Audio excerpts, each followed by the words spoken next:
Welcome to Nothing But Anarchy. That was a very genuine moment just now. Morgan just told us we had a new YouTube subscriber, and my response was excellent. How many YouTube subscribers do we have? Excellent work. 125. Awesome. All right, 125. Here we go. We're on our way to being Mr. Beast. Did you know who he was? I do. All right. Okay. Fuck it. I guess we're doing it. So okay. No, it's fine. It's fine.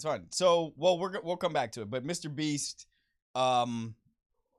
it's so funny because I went to go look for the story of like the article of origin where Mr. Beast made this comment. I expected that it would be part of a feature about Mr. Beast, but of course it wasn't. It was, what was it? A tweet? An Instagram post, something? Yeah, it was a tweet. It was a tweet where Mr. Beast, if you are over the age of 25, Mr. Beast is the biggest, I want to say he's the biggest content creator in the world. The most subscribers. He has the most subscribers of anybody on YouTube. And we've talked about Mr. Beast before. He famously spends like, I want to say $1 million on each of his thumbnails alone, or at least that's what his PR has put out. He is the, I guess, industry leader on being a content creator. Like, he makes videos and series and all kinds of stuff that he publishes out to the world that return him a fortune in subscribers, advertisers, brand sponsorships. And he also has his own businesses that he, where he does distribution and marketing through his channels. He's Mr. Beast, and I have never watched any of his content. I like, if I saw him on the street, I wouldn't recognize him, but I sort of follow him just because of like what he's doing in the industry. What he said, this is going to be a content heavy episode. We're gonna scatter some other things in there as well. But what he said was, and when I say content heavy, I mean content industrial heavy. He tweeted, Mr. Beast, just to give you the numbers, 224 million subscribers on YouTube. We just got our 125th subscriber, so we're right on his heels. He says, it's painful to see people quit their jobs, drop out of school to make content full-time before they're ready. That's his quote. And it's kind of amazing how when you have a platform of such a size, you can tweet one sentence and it can reverberate to such a degree that like people are going and making their own content in response to it. I do not know this person. I do not know his vibes. Also, by the way, today I'm trying something new. This is a turning point. I'm going to try to be positive and optimistic in regards to everything we're going to talk about today, which is going to be difficult for me because LeBron and JJ Redick are making a podcast, and this will be a challenge for me to try to say something nice about that. And I will. And I'm doing this because, one, it's springtime. It's just a nice time to be light. Two, I like to do this job clear. I like to do this job see-through as much as possible, which means it is easy in art and in writing, communication. It's easy to find a vibe or a tone or a voice that is working and to attach yourself to it as though that is your voice. Like, as though you have ownership and claim over that as your voice. But that is to me, that is a fool's errand because, like, your voice will then reflect your mood and back and forth and back and forth and back and forth, and you get stuck there. And my moods change. I want my voice to follow my mood and not the other way around. Mood follows action, voice follows mood. So, sorry, I sniffle. Oh, I forgot to tell y'all for sympathy. I have my man cold returned. It's on its way out. It is not COVID. I tested myself. Josh has a huge smile on his face. What's so fucking funny, Josh? I look to my right and Josh looks like the fucking logo for the show right now. So, okay, well, I don't care. I call Morgan, and I've watched in front of my very eyes. Morgan has changed, guys, okay? I'm just going to tell y'all. When I first met Morgan, she was like this like she was this like she was just there was such optimism and promise and excitement about the industry and the opportunities to work together and like, you know, to learn. And I think she still has some of those things, but also like she actually knows me now. So I call Morgan to talk about something else, and I think I referenced that I, you know, was feeling a little under the weather. And I can't remember exactly what she said, but she might as well have said like, haha. And she says, oh, is your man cold back? And I was like, Morgan, can I have a little bit of sympathy? Like, do you not feel any sympathy? Have you never had a cold before? And she was like, I have had a cold before, and that's why I'm not giving you any sympathy. So I present to you all, my man cold is back, but it's mostly gone. It's almost over. It started on Thursday. Today is Tuesday. Who cares? All right. What was I talking about? Mr. Beast. Mr. Beast. He is saying here, this is a thing that, again, optimism. I don't know Mr. Beast. I gotta say, for what he has done, I'm a fan of the work, at least. And by the work, I don't mean the actual work, because I haven't seen it. But what I mean is, like, I'm a fan of the movement. I'm a fan of... I think now he has a $100 million deal at Amazon, but I make my shit and I reinvest my money from my stuff back into my stuff. I am the studio. Mr. Beast is the studio. Mr. Beast is turning hundreds of million dollars a year. He's turning in his business hundreds of millions of dollars a year over and over and over again. I believe he's in his 20s, okay? I'm a fan of that. I'm a fan of the movement. That's the vibe. That's what we're trying to do. So I don't know what his tone is when he says this thing. It's painful to see people quit their jobs, drop out of school to make content full-time before they're ready. I got a question on it. I put a question up on Instagram. I'm always looking for, pretty much every single day now, so if you guys have suggestions, I'm always looking for the question on Instagram to throw up there that will unlock the audience and have them pour out their responses. Like, that's what I'm looking for. Can I get 30, 50 responses to a question? That's what I'm going for. And I asked a question. I forgot what question I asked. Is it the what do you want? Yeah, I just asked, what do you want? And I said, as subtext, many people struggle to answer this question, because that was my way of trying to like encourage, like, give it a shot, guys. And someone said, actually, no, I think the question was a follow-up question, was me asking, what do you want from me? Basically, what can I give you? What can I offer? And someone said they wanted advice on making that cold career switch turn and like going and following their dream, even though they know it's gonna be scary. And the thing about like making a hard move, like doing something with verve, is there is conflicting advice in every direction. There's someone who will tell you, Morgan nods her head because Morgan, I think, this is your life right now. There's 100 people that want to give you advice. I was listening to Seth Godin, marketing guy, guru, saying, if you ask somebody for feedback, they'll get stuck. They'll be like, well, what's feedback? I don't know. I don't know if I have anything for you. Ask somebody for advice. Motherfuckers love to give you advice, okay? Motherfuckers cannot stop themselves from giving you advice. If you give someone the slightest opening to give you advice, they think that is their chance to jump in and show you everything they know and everything you're doing wrong and everything you need to do differently. So if you are in the world making a move and seeking or not even seeking advice, it is coming in plethora. I don't know if that's a term, but I'm using it. It's coming in plethora from every direction. And this sort of unsolicited advice from Mr. Beast, from someone who, like, what he does know is what it takes to make this thing work at the highest level. He does know that. What he doesn't know when he says it's painful to see people quit their jobs, he doesn't know what your personal raw material is. He doesn't know what you're coming with. He doesn't know what your skill set is. He doesn't know what your ambitions are. He doesn't know what your financial situation is. He doesn't know what your self-esteem is. He doesn't know anything about what you got going on. It is such a personal choice. But I have noticed that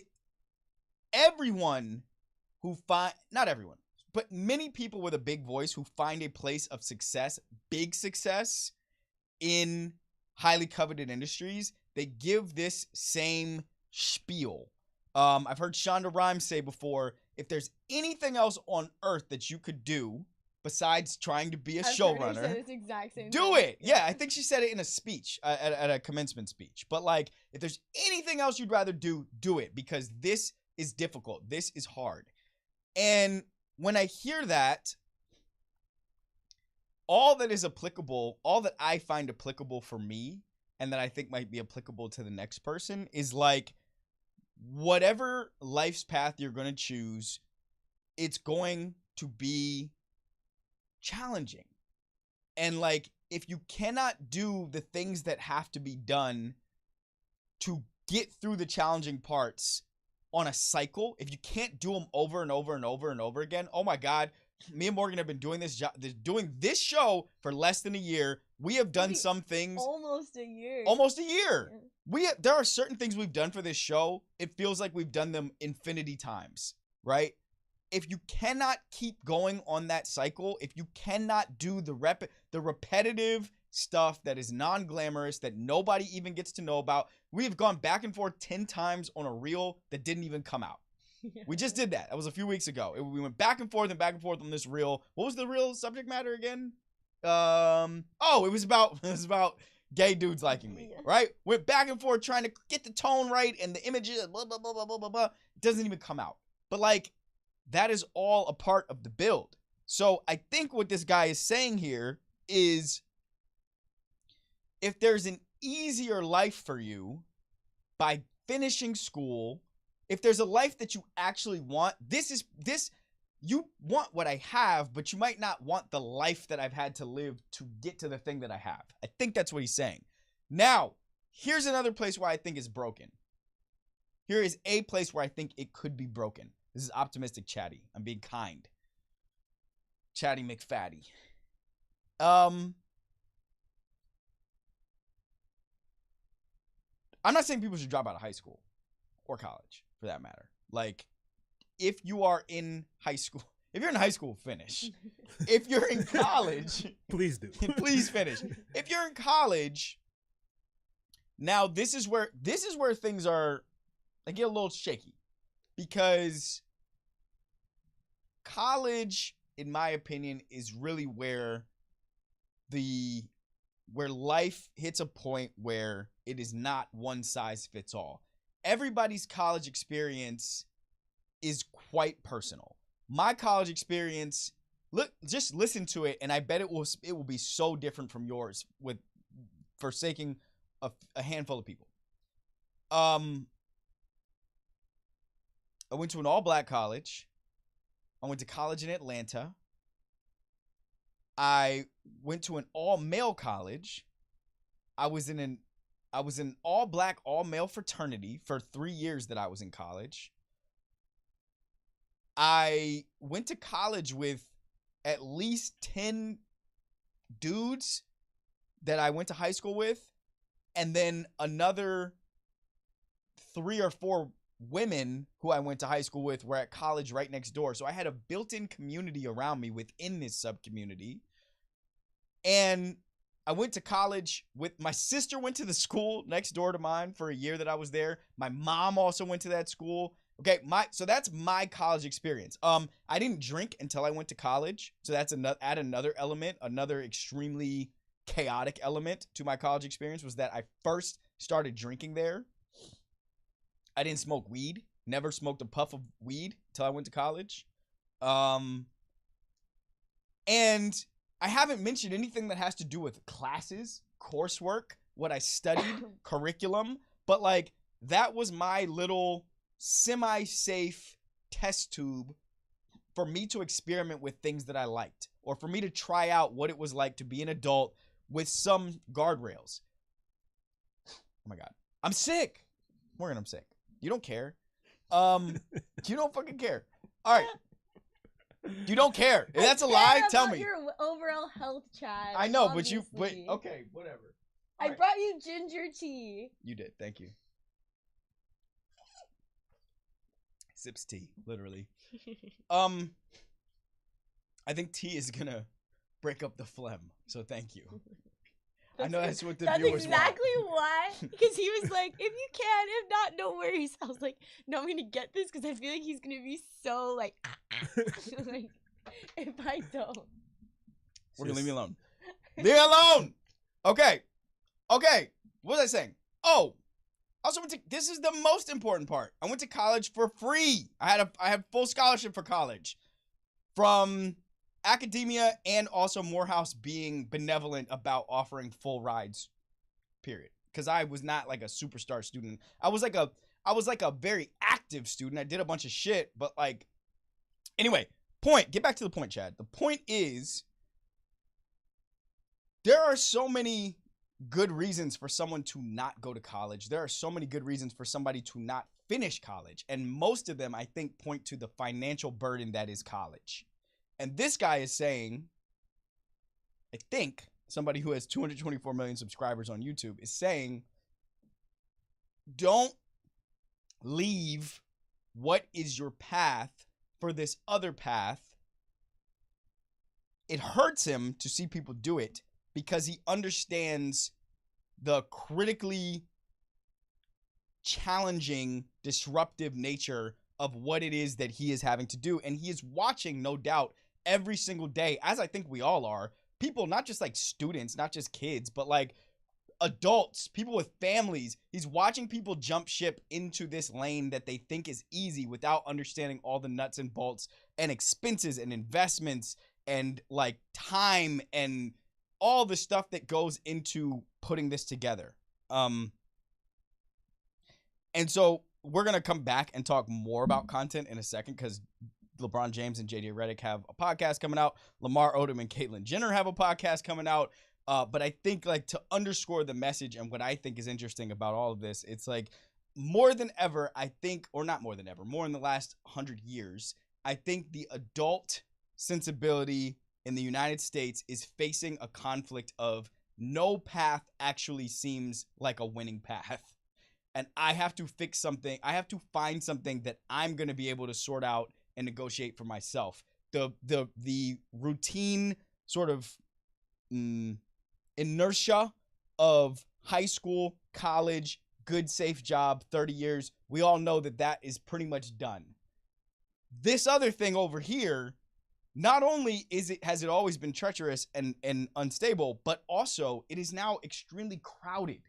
I was just having a conversation last night with Tim about, God dang, now Bron and JJ Redick have a podcast. Lamar Odom and Caitlyn Jenner have a podcast. We know every single day 5 new famous people have a podcast. That's not to mention the 50,000 not famous people on earth that have a new podcast every day. This is getting crowded. The space is getting tighter and tighter and tighter. There's not enough eyeballs. There's not enough money to go around. Already, there's not enough money in the industry to go around. But when we come back, we're going to talk about why this might be an interesting opportunity for somebody like LeBron to jump into this space. But also like why it just might not work. So we'll do that in 2 seconds. Music, please.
All right, welcome back.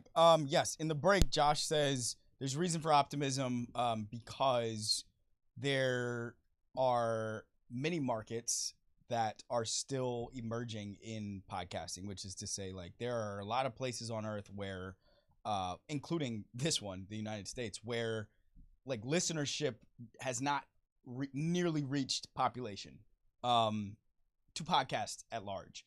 And I also want to be clear, like, I think, and this is, I had a conversation with a guy, Morgan, this is not backtracking. This is segue. Okay.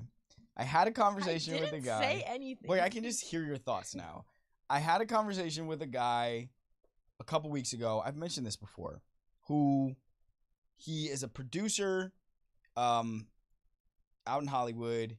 He's in a family of producers at this point. He and his brother are both producers, and he wants to do this. He wants to be a podcaster.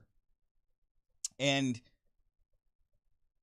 to me, there are two exciting unless you have a huge financial backing that's going to boost you and give you a chance to market what you do at a level that is just like undeniable. That's going to give you a chance to carve out market share just by paying for it, basically. The two most important reasons I think someone should have to do this, and they are in a lot of ways why I do this, are one, just the impulse. Like, if it's like I gotta get these thoughts out, or they're going to drive me crazy throughout the week. Like, that's it. Like, I gotta get some of this off. That's why Tuesday shows are always so full, and Thursday shows are a little bit more like floating, because Tuesday I have 5 days worth of latent thought that needs to be threaded through. So one is like, it's personal. It's like, do you want to express? Do you have a feeling for the artistry of conversation? Do you care about like getting your ideas out into the world in a vocal medium? But the second is like, this is part of, and something I'm enjoying right now is like, this is part of a larger ecosystem. Like, this is marketing for other things that are happening. Okay. Morgan and I congratulate us because we have received our first influencer contract, right? An influencer contract came in from a brand that I will not speak specifically on because we haven't signed it. We haven't negotiated it.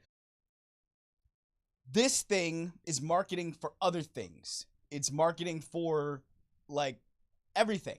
And so if your idea is I'm going to make a podcast and it's going to be a hit podcast and that's going to make me millions of dollars, maybe, but it's, you know, you're up against the odds.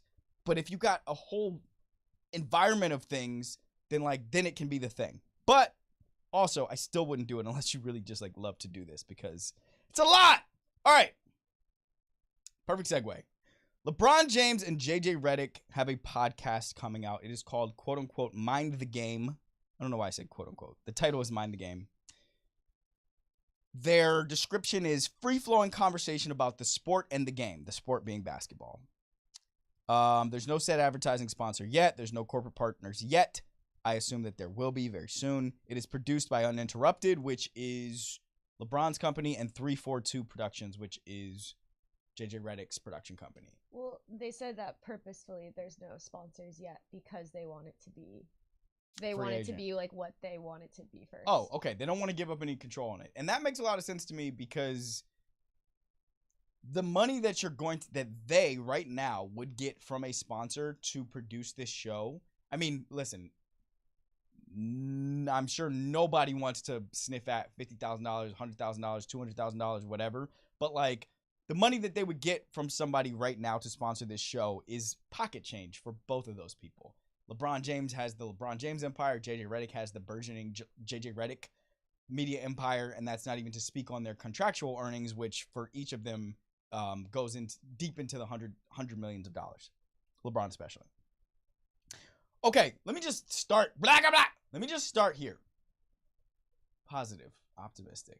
You guys do you not believe me? No, you think I won't be able to do it? I think I can believe in you. You can do it. Okay, thank you, Morgan. I'm not holding my breath. Okay, Josh is out on this. Okay. How about this? How about just even keel? All right. I watched a clip. They dropped a clip yesterday of the show. It is about, I want to say it's about 3.5 to 4 minutes long. And it's the two of them sitting at a table with wine on the table. Wine that I'm assuming is LeBron James' brand, no doubt. And NBA players just think it's so cool to drink wine. They just think like wine just happened, and it's so fucking cool that they drink wine. Listen, pro athletes are not cool. That's the thing. I'm sorry. What they do on the floor is cool. A few of them seem cool in real life, like Anthony Edwards, but like by and large, they haven't had to be cool for their whole life. They have gotten by on being tall and athletic, and that's enough. But like pro athletes are not cool. They think wine just happened. They are not cool, and they are not exposed to a lot of things in this world. Is that mean? Is that positive? Is that not positive? Is that negative? Not positive. That not positive. Well, it's dead ass. It is to say that you, as the at-large population, at least have that going over athletes. Okay, that's positive. Now, okay, let me get to the point. They're drinking wine, and this is what they're telling us. This is a trailer. When people send out these clips of a show, this is digital. This is the digital world we live in. A clip for a show is a trailer. The thing that you used to see, which was a trailer that had the same formula every single time for a movie, which is, when a man in his 60s gets on the subway for the first time and the IRS pulls, whatever. Like, that is an old trailer. This is a new trailer. It's just two guys sitting at a table talking with cameras, and it looks like well lit. Like it looks sparkly in the way that something's supposed to look. But the content of the whole thing is LeBron James talking for about 4 minutes while JJ Redick has he has a notebook out, and he's like, I think, pretending to jot down notes. And it's LeBron James diagramming an inbounds play. And it's really inside baseball-y. It's like he's talking about the flare cut happens here, and then the back screener and the double screen, and why doesn't this guy just cut down through here, and yada yada. And he's doing it sort of there's a little bit of a smirk behind his face, which is to say, like, I am letting you guys in on the genius of basketball and what a savant I am, and how me and JJ Redick have this language between us. I haven't. Why you? I didn't even do anything yet. Your tone is not the positive. Okay. All right. Let me fix it. Okay. Let me fix it. All right. So, okay. I'll do it like a fucking dumbass LeBron fan, which is what you niggas are. Okay. Oh my God, that was so mean. I'm sorry. I'm trying. Okay. But seriously, I'll do it with a shit-eating smile and just pretend like I don't have a brain, which is what most people are doing when they think LeBron is interesting. All right? Oh my God. I'll do it. That was meaner than the last thing. Okay, but you gotta let me contextualize. Like, I just can't fully lie about this. Like, I cannot pretend that this is interesting, but let me do it. Okay. So it's really cool. Okay. It's LeBron. It's the GOAT. It's LeBron, baby. The GOAT. You know what I'm saying? The best ever. Better than Michael Jordan. Better than Tom Brady. The GOAT. Sitting at this awesome wooden table. He's got wine, y'all. Have you guys had wine? Have y'all niggas tried wine? Yo, have you guys had wine?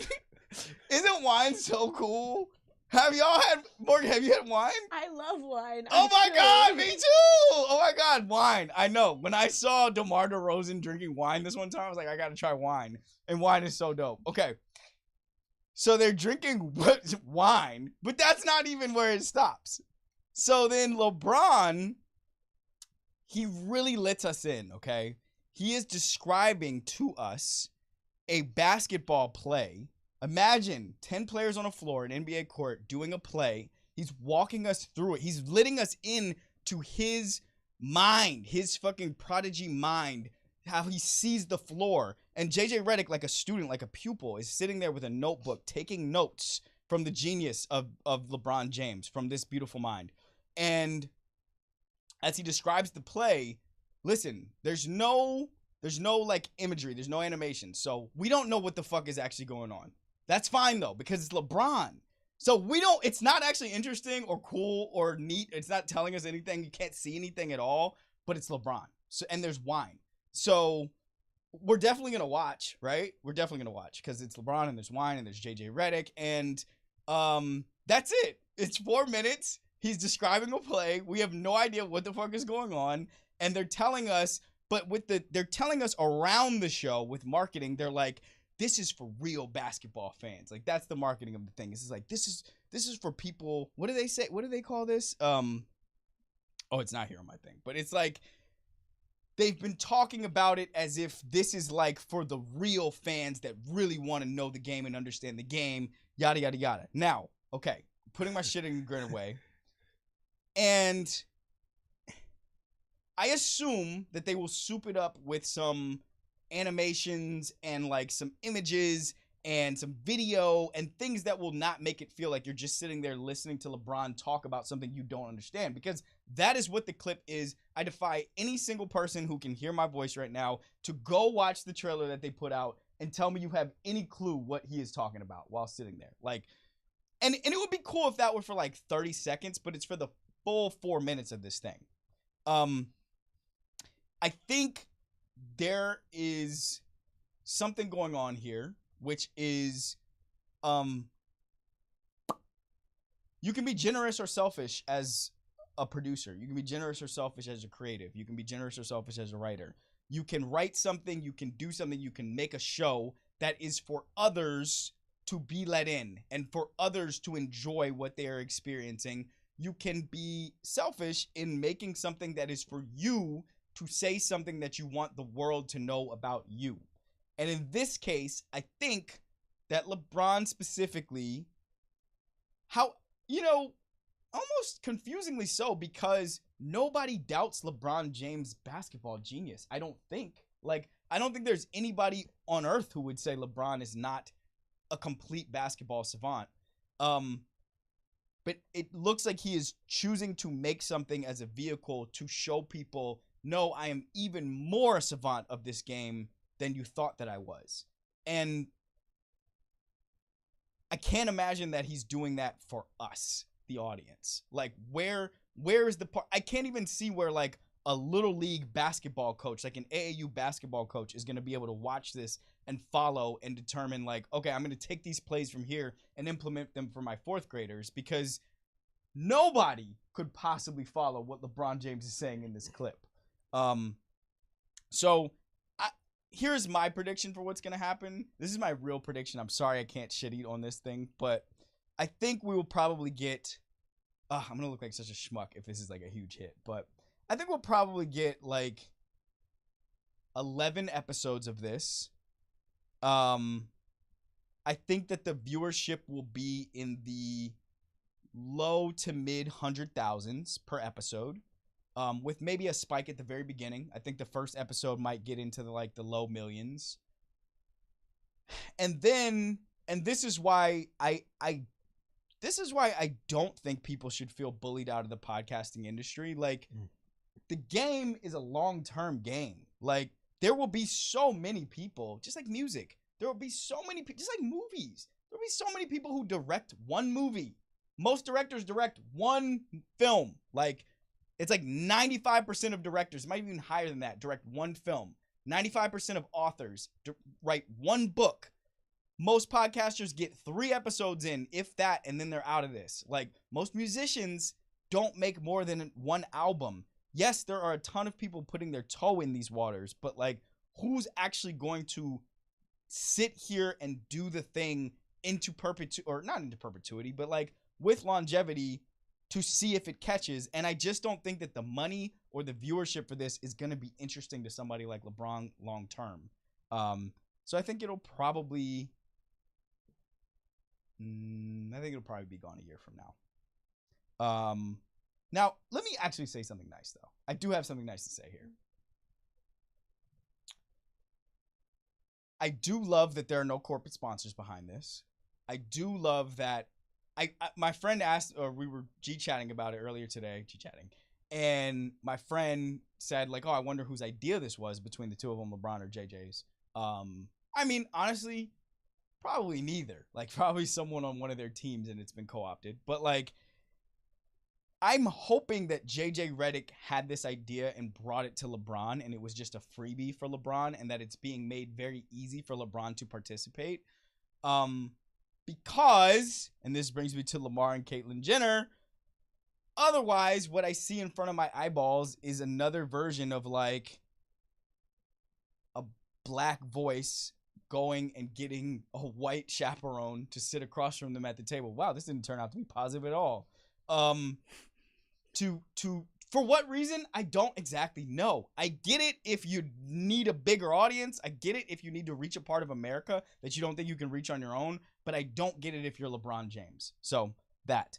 Now, I have 3 more minutes left in this segment. Lamar Odom is also doing a podcast with Caitlyn Jenner called Keeping Up with Sports. I learned that this podcast was coming out minutes after I found out about this LeBron James, JJ Redick thing.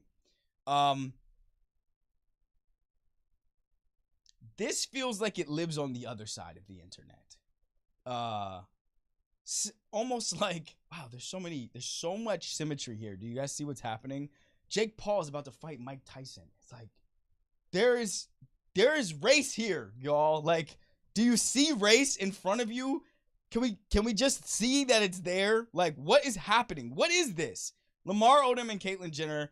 Lamar Odom and Caitlyn Jenner used to be in the same family, sort of. They kind of still are. In a way, it's almost like a little bit heartwarming to see that they have this relationship to do something together. Their thing is called Keeping Up with Sports. The award-winning hosts take on all sports, each with a unique personality and opinion. Wow, these subtitles don't tell us anything. Wow. Like, what? Took the words right out of my mouth. What does that even mean? I was like, who wrote that? That's useless. But that's the thing, is like they want to draw you in on the subjects themselves alone. The 2 individuals who will be hosting this. I think many more interesting things will be said on this show than on the previously mentioned show. We are talking about Lamar Odom, a former NBA champion who was married to a Kardashian, who is an addict, who has almost died in rehab, who will be in conversation with Caitlyn Jenner, who is a former Olympic champion, hero of the trans community, although I think there's no, maybe not. Okay, I'm getting that could be debatable. Okay, Yeah, debatable. Let's just say let's just take out hero. Let's just say member of the trans community. That's right. Yes, that's more right. Good. Okay. I just want to know what the fuck are they going to talk about, and I watched a whole TMZ documentary on Lamar Odom like a year ago. So I am the audience for this. I will tune in for this, just like I will tune in for Mike Tyson versus Jake Paul, because I want to know what's happening. I think this is more reflective of society than whatever is going to be LeBron and JJ Redick drinking wine talking about basketball plays. I'm sorry, y'all. I'm sorry. And if you want to know how to see something interesting, I'm telling you where to look. Don't look at that boring shit. Okay. Was that positive? Parts, maybe, yeah. Okay. I'd say it was fair and real at the end of there too. Thank you. It's just like, you don't have to. Like, you don't have to watch something boring. Like, you don't have to. I know, but you know what? You do have to, because it's paid for and somebody pushes it down your throat, and you guys have sunk cost on this LeBron thing. You can't get off. You can't stop. I can't stop. Okay, let's play some music. And then when we come back, we're going to talk about Sydney Sweeney.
I mean, okay. I think the whole thing is tea.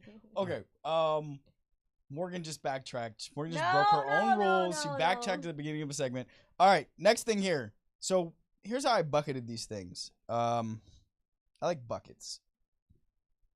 We talked about where content is going. That's Mr. Beast. We talked about new content. Career strategy. Someone asked on my Instagram, says, what was that one that I sent you as a one-off? Yeah, your opinion on how known black actors can position themselves for more money and visibility. Your opinion on how known black actors can position themselves for more money and more visibility. And, wow. You know, I experienced this while having a one-on-one session with a poet who wanted to increase her marketability and her earnings as an artist. I'm a broken record, man, but all roads kind of lead back to the same thing, in my opinion, at this moment. But that's indicative of my own strategy, which is like,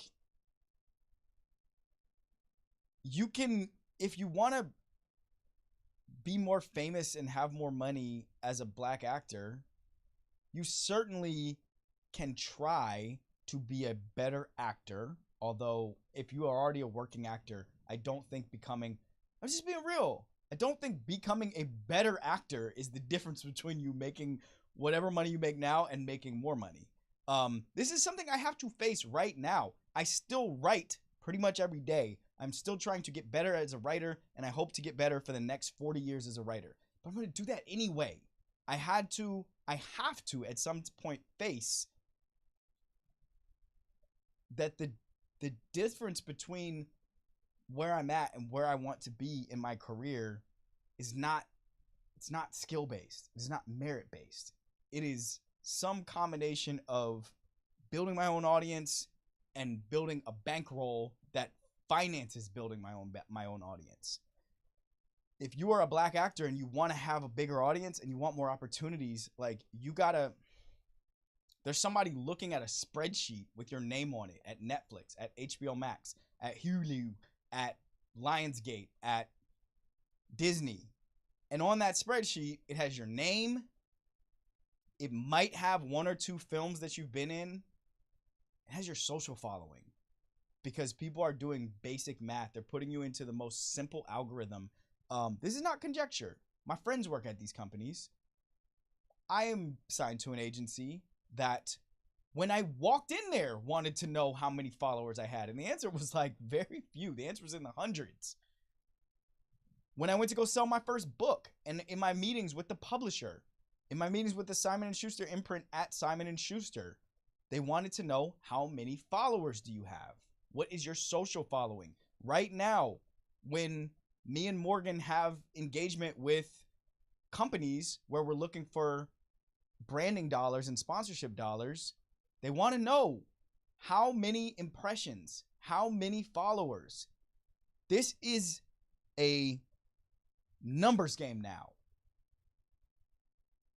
Keep your artistry close to your heart. Never let it go. Full stop. Okay?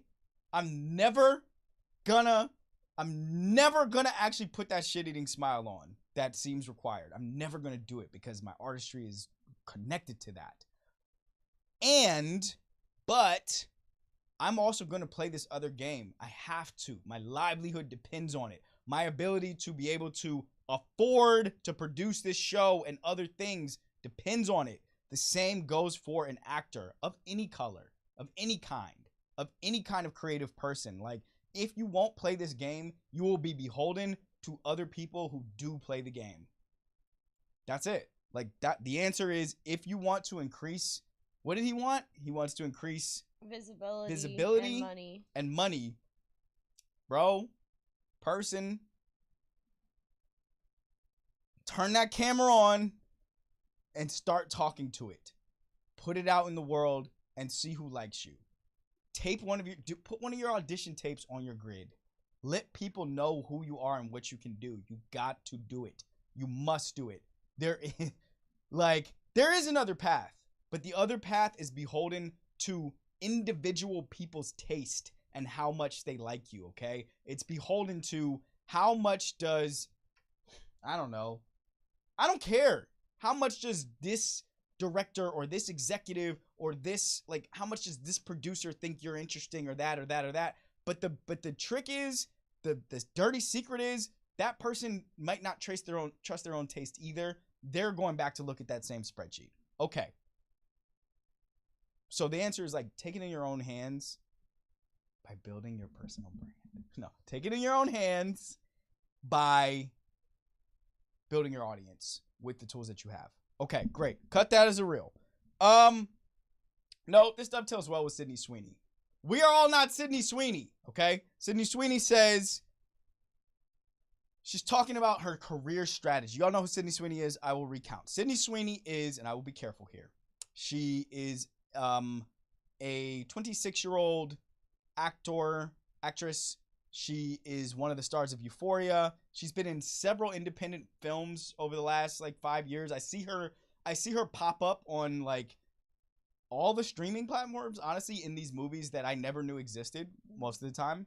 But I'm gonna be super real here. Like, yes, she's a big star from Euphoria, and all of the characters in Euphoria are big stars. She's also a big star because she's a big star, like, on socials. Like, she's a big star on the internet. She does a lot of, like, advertising, commercial stuff. She does a lot of commercial stuff. She models.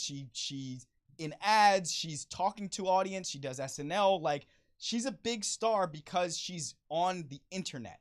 I'm saying the quiet part extremely quiet, which is also Sydney Sweeney is enjoyable to look at for people that like women. And probably people that don't like women, I guess. Like, I don't know. Like, she has the American starlet look. Like, she's blonde. She has big boobs. She is, like, she looks like movies. She looks like TV in the sort of, like, formulaic sense, in a way. I believe she has, I believe she has questionable politics. I can't remember exactly. There was some stuff about her family. Who cares? Nobody does. Because her clips and her image go crazy online. But she also says she has been able to continue to have work because she was willing to do movies that were smaller, that built up over time to build relationships with studio executives at these different places. And here's what I think about this. I think two things. One, I think there is truth to that. And I want to combine one. I think Sydney Sweeney is probably a very strategic person. She reads as that to me. She reads as someone, as I watch the arc of her career, who is, like, aware of where, I have a visual in my head of Sydney Sweeney crying into her phone about people making fun of how she looks, okay?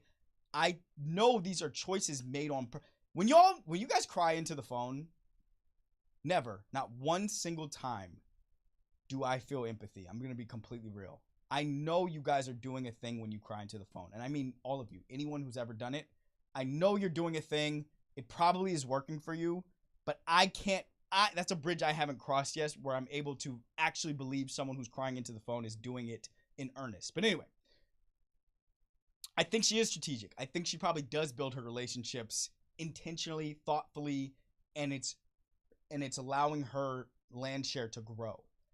I also think that most people, we are living in an interesting time, I think an exciting time, which is that most people will not have access to those sorts of executives, producers, tastemakers, artists. Most people won't have access to them to build relationships with them. And building relationships with them requires, in some ways, for you to fit into a world of their creation. And I think Sydney Sweeney probably fits into that world in a way that's inaccessible to almost everybody on earth.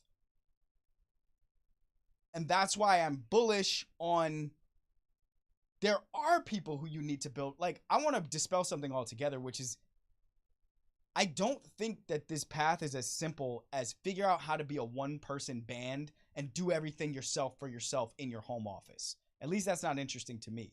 You do still have to have relationships, and you do still have to move strategically. And as much as I cosplay as though I'm coming in here and just saying fuck everybody and burning the bridges and burning the shit down, like, it's not like that. Like, the people who I am connected with and the people who I really cherish relationships with, I try to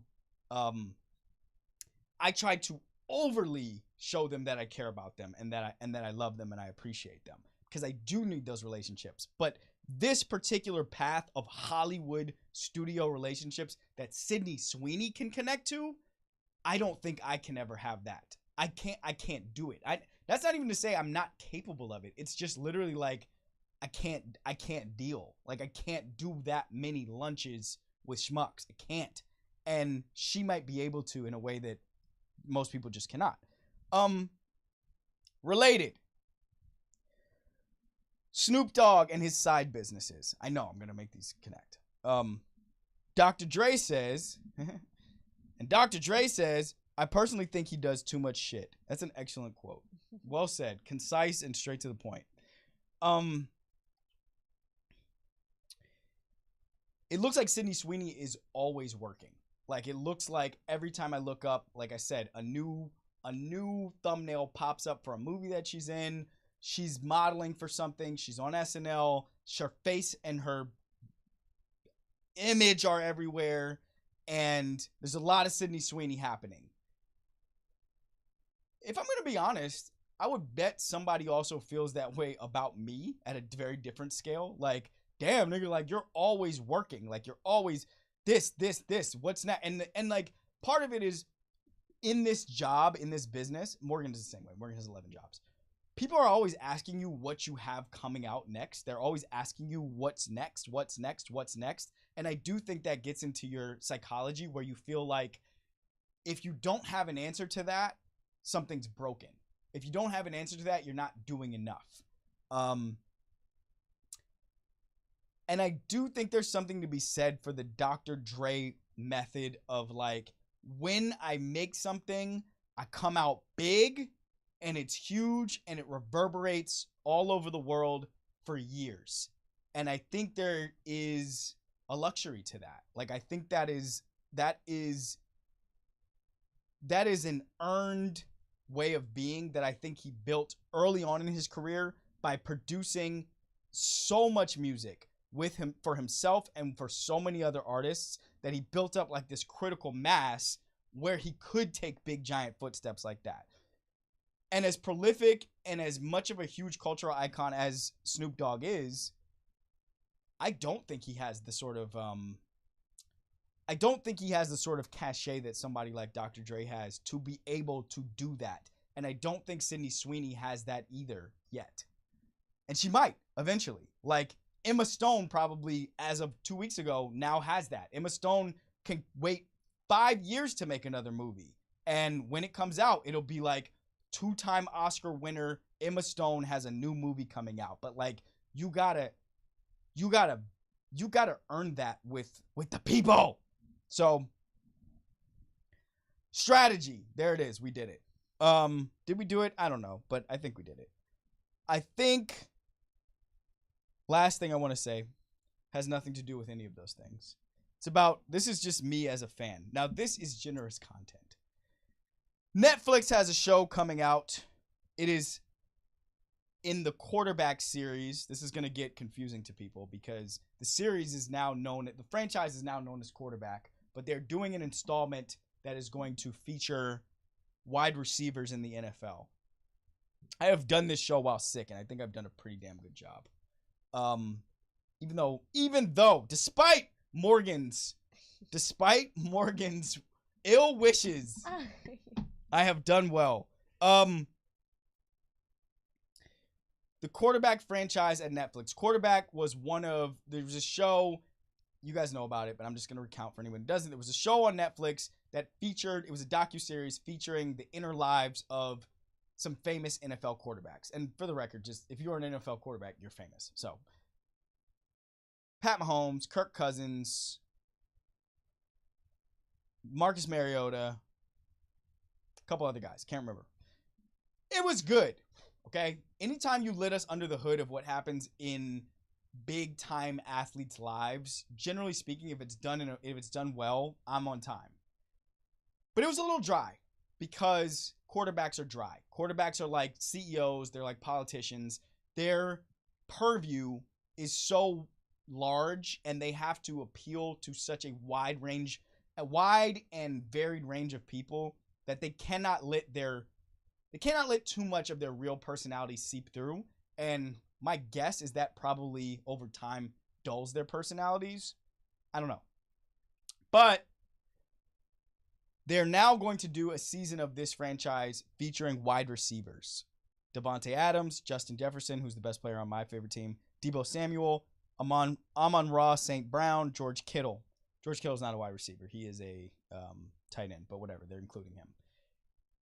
Quickly to tell you the trappings of these characters. Now, first of all, wide receivers are the polar opposites of quarterbacks. Wide receivers are flamboyant. They can be arrogant. They are often neurotic. They are kind of like peacocking and pretty in a way. They have like the aesthetic of soccer players in some ways, but stretched out to like NFL sized people. But they're the people on an NFL team that most resemble normal people in the way that they look. Like their average body type is like 6 feet tall, probably 190 pounds, muscular, but in most cases not like so brolic that they look like pro athletes. But if but like they move like pro athletes. When you see a professional athlete like at the airport, if you see them sitting down, you don't know what's going on with them. But if you watch them literally just stand up and walk to the coffee stand, you're like, that person's body moves special. That person's body moves differently than a normal. There's not all those like weird like kinks or like slouching or whatever. Like a professional athlete in the prime of their career moves like a different type of person. But in any case, I'm excited about this set of characters because one, I'll just be honest, most of them are black, and they are black both in like racial, ethnic, biological makeup or something, even though blackness is not a biology, but whatever. And I would say they sort of affect and present black culturally in the way that most people think of blackness. I'm excited about that. I'm excited because I've always wanted to understand the psychology of these people who can run down a field with the world watching, be wide open for a ball that is coming so fast and with such velocity and is rock hard, like swooping down over their head in front of a stadium with 40, 70, 50,000, 100,000 people in it and the world of millions watching, and catch it. Like these guys on this list, I'll say Devontae Adams and Justin Jefferson and Amon-Ra St. Brown especially, they catch it every single time it hits their hands. They never drop it. And they score and they dance and they talk shit and my favorite, probably my favorite athlete of all time, if not second favorite, is Randy Moss. So that tells you how much I feel excited about and inspired by these types of characters. Like they talk their shit and they still do it every single time. And like something that I admire, that I aspire to, that I go back and forth on, honestly, in my own psychosis, in my own fucking psychology, is like, I do think it adds to the artistry when you tell people you're going to be great and then you are great. I think that's giving them two offerings at once. There's the performance of greatness and then there's the actual greatness. And when those two things line up and they actually work, I think that is like sports theater at its highest point. And so that is why I'm excited to watch this show. This has been Nothing But Anarchy. Thank you for watching. We'll be back on Thursday. No, we won't. No show on Thursday. We'll be back next Tuesday. Okay, goodbye. That's it. Can you also, before you start, can you do a quick intro? Like, can you say welcome to Nothing But Anarchy? Welcome to Nothing But Anarchy. Okay, cool. Okay.